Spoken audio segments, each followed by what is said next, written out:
예, 오늘은 하이델베르크 제 84문입니다. 예, 본문 보시죠. 요한복음 3장 31절 이하입니다. 위로부터 오시는 이는 만물 위에 계시고 땅에서 난 이는 땅에 속하여 땅에 속한 것을 말하느니라. 하늘로부터 오시는 이는 만물 위에 계시나니 그가 친히 보고 들은 것을 증언하되 그의 증언을 받는 자가 없도다. 그의 증언을 받는 자는 하나님이 참되시다는 것을 인쳤느니라. 하나님이 보내신 이는 하나님의 말씀을 하나니 이는 하나님이 성령을 한량없이 주심이니라. 아버지께서 아들을 사랑하사 만물을 다 그의 손에 주셨으니 아들을 믿는 자에게는 영생이 있고 아들에게 순종하지 아니하는 자는 영생을 보지 못하고 도리어 하나님의 진노가 그 위에 머물러 있느니라. 예, 지난 시간에는 83문 천국의 열쇠란 무엇입니까? 라고 하는 질문이었어요. 그에 대한 후속 질문입니다. 제 83문 어떻게 천국의 문이 복음 전파에 의하여 열리고 닫힙니까? 다음과 같은 그리스도의 명령에 따라서 이루어집니다. 주의 명령에 의해서 되어진다는 겁니다. 참된 신앙으로 성도가 복음의 약속을 믿으면 그리스도의 공로로 말미암아 하나님께서 그들의 모든 죄를 용서해 주신다는 것을 공적으로 선포하고 선언함으로써 그것을 믿는 각각의 모든 성도들에게 천국의 문이 열립니다. 그러나 불신자들과 위선자들이 회개하지 않는 한 하나님의 진노와 영원한 저주를 받게 된다고 공적으로 선포하고 선언함으로써 그들에게 천국의 문은 닫힙니다. 현재와 다음 생에 둘 다에 대한 하나님의 심판은 이러한 복음 증언에 기초하고 있습니다. 예, 우리가 복음 그러는데 복음이 아주 중요한 그 이야기를 하고 있습니다. 현재와 다음 생에 둘 다에 대한 하나님의 심판은 이러한 복음 증언에 기초하고 있다. 자, 요한복음 20장 21절 이하입니다. 예수께서 또 이르시되 너희에게 평강이 있을지어다. 아버지께서 나를 보내신 것 같이 나도 너희를 보내노라. 이 말씀을 하시고 그들을 향하사 숨을 내쉬며 이르시되 성령을 받으라. 너희가 누구의 죄든지 사하면 사하여질 것이요 누구의 죄든지 그대로 두면 그대로 있으리라 하시니라. 예, 성령이 오시게 되면 권능을 얻고 예루살렘과 온 유대와 사마리아 땅끝까지 이르러 증인이 된다고 하셨는데 그 증인이 되어진 성도들의 복음 전파가 이렇게 놀라운 권능을 가지고 있는 겁니다. 이런 그 권능을 가지고 있는 성도로서의 자부심을 가지고 증인의 사역을 감당하셨으면 좋겠습니다.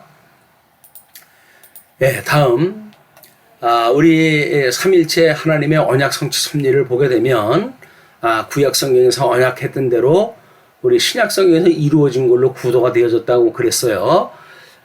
뿐만 아니라 이것을 우리가 모형론적으로 보았을 때에 구도가 전부 같은 이야기여서 예수님은 우리 요한의 때까지 이제 구약 성경이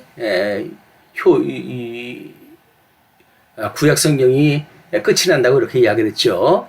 그래서 우리 예수님 오실 때까지의 모든 구약 성경은 바로 나에 대하여 증거한 것이다 이렇게 이야기를 했어요. 그러니까는 나에 대하여라고 하는 그 이야기는 지상 사역에서 보여주셨던 이런 그 기독론적인 것이 다 포함되어져 있는 것이고 심지어 주님이 승천해서 성령을 보내주시고 천상 사역하는 모습도 여전히 예수 그리스도의 기독론적인 것이기 때문에 우리는 이런 성경 전체의 구도를 가지고 삼일째 하나님의 언약 성취 섭리 사역에 대해서 확인할 때 해봤으면 좋겠어요. 그래서 우리가 사도신경을 암송했다 할 적에도 전능하사 천지를 만드신 하나님 아버지를 내가 믿사오며 그러잖아요. 이것도 창조사역과 섭리사역에 대한 이야기였고 또 기독론적인 것도 이렇게 이야기를 했어요.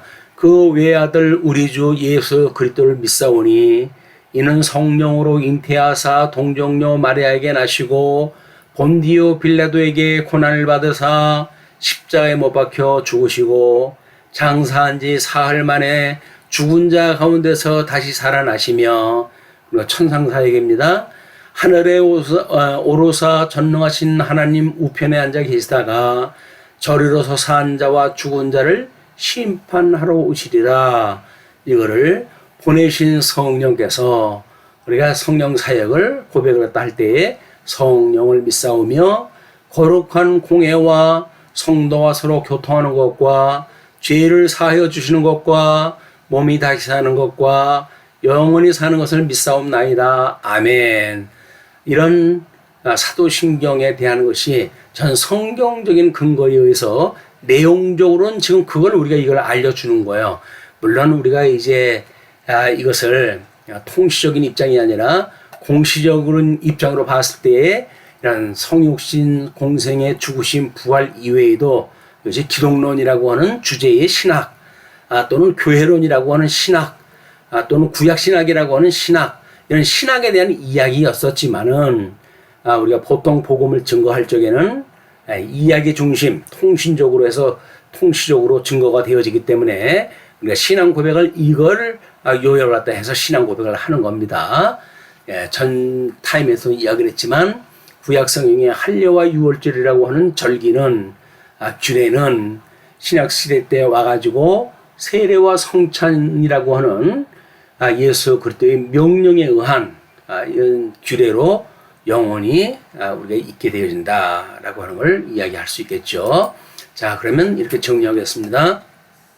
하늘에 계신 우리 아버지요, 이것은 우리 삼일체 하나님의 이야기와 또 예정론에 대한 이런 내용이 모든 것이 포함되어져 있는 개념이라고 그랬고, 이름이 거룩히 여김을 받으시오며 나라가 임하시오며 창조 사역이라고 이렇게 이야기를 했어요. 그리고 뜻이 하늘에서 이루어진 것 같이 땅에서도 이루어지이다. 섭리 사역이라고 이렇게 이야기를 했습니다.